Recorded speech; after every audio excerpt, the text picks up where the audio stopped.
wasewacho weche mag pay as you earn, wasewacho weche mag period mag returns. Nitiere gima bende KRA owinjo bed ni ne timo to ok gitimo. Abiro wacho ariyo kuomgi. Achiel kuomgi en gima iluongo ni carried forward losses, masani is capped at 5 years.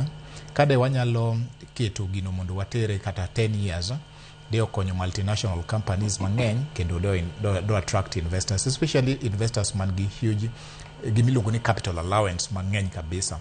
Moko mara engaged in mining kata matimo gik madongo special economic zones. Ariyo kuomgi en gima iluongo ni e-teams. E-teams ni en gima ber nikech o register ji mang'eny ma onge tax bracket otemo mondo okel. But koro kaluwore gi complications mar filings, aneno ni owinjo gibed ni jogi okele, but nitiere jok mane, especially jok man gi tax matin kabisa, do owinjo bed exempted to ease especially at the time mar filing, to ease in compliance. Koro mago proposals ma ka de KRA implement to de o ease weche mag compliance. But gima ayiego en ni ji mang'eny either ok understand weche mag osuru gi maber, kaito mono gi koro donjo kata chulo osuru. Gima dwana puonj jopinywa en ni ng'ata mayudo wegi miluongo ni income, ng'ata mayudo wach miluongo ni pesa, idwaro ni ka higa oserumo to inyaka ichiw returns ni mondo bed assessed, mondo ng'e ka in gi pesa mowinjo bed ni ichulo sirikal.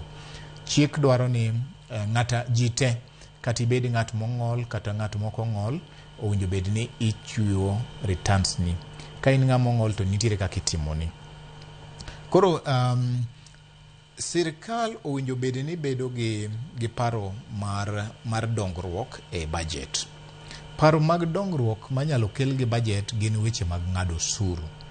Mar ariyo en yore mag supporting SMEs, small and medium time enterprises, mondo giyud yore moko ma ginyalo dongorego. Informal sector osebedo a big challenge nikech ok gin registered. Proposal gima dwa bedo go e budget ni en ni to ere yore moko madwa manygo yore moko trap go jok ma loso pesa to are not in the tax bracket, mondo mi gin bende gi contribute mondo gi ease pressure mar jok ma are employed. Proposal mar medo relief from 2,400 to 3,000 ne nitiere kane chako finance bill. Gimobedo table the parliament sani gino onge. Tiende ni nwagombo ni ji machamo shilingi 30,000 kadok chien kik bed ni obedo subjected to tax. Sani bill moket ni gino onge. Manyiso ni odhi bedo ni ng'ata ma chamo pesa mar shilingi 24,000 kadhi mbele inichulo tax. Mago proposals moko ma de bed kaber kabisa sirikal dogolo. Gima dwa kendo wacho ma o concern jowa kabisa en budget ni kisome to kaneno kar jolupo. Jowa te malupo man nam Lolwe, nam Lake Victoria, ok aneno pesa moketnegi mar ondho yiedhi, ng'iewo gogo, kata puonjogi, kata yore moko minyalo ng'iew go rech mondo puonjgi kaka ginyalo pidho rech go ei nam kata oko. Ok aneno e budget ni. Tiende ni budget ni ok target the whole sector mar economy, kata o neglect economies moko. Mago yore moko ma ok ber ahinya. Mana kaka Mole nosewacho, manufacturing, and pod I insist on manufacturing.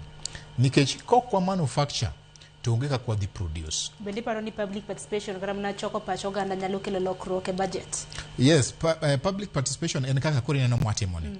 Koro ageno ni CS Mbadi winjowa, kendo nitiere kaka okawo points wage, ka ito ng'iyo ni to jolupo maya Mbita, maya Wanyama, maya Luanda Rombo, Kirindo, Kisui, kuonde mane dho nam go te, obed ni ing'iyo gi ni to idang' megi ang'o mondo megi ti. Agri processing, wawacho kabisa ni sirikal owinjo bed ni keto kembe makao gik mobedo processed e agricultural farms mondo gi add value eka mondo wa export. De ber kabisa ka budget ni obedo concentrated to agricultural industries mondo mi oduma mang'eny olok mogo mondo tere pinje maoko, bel kamano, muogo kamano, to gi gimoro amora ma produce. Okay? Sirikal oketo maino kabisa e weche mag infrastructure, construction, to gi gik makamago. Mago beyo, lakini mago te ok jite ok nyal timogi. Nikech king'iyo population mar Kenya, kata king'iyo kaka nyidende mang'eny ok dhi e construction. Koro gito gin kanyere space gi e construction. Okay? Mano gionge. De sirikal nyalo bedo gi yore moko wa implement go projects kata programs moko makelo jite e economy.